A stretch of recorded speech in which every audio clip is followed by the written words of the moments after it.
Præsident Brians valgkampagne. Ærede logebror, en stemme på mig er en stemme på sikkerhed, en sund økonomi, sammenhold. Jeg kunne blive ved, men så lang tid har vi ikke. Men I ved, hvad det er, jeg mener.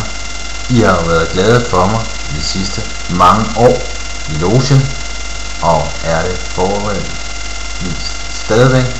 Så fornyelse er ikke altid svaret. Stå ved det gamle. Stem på præsident Brian. Tak.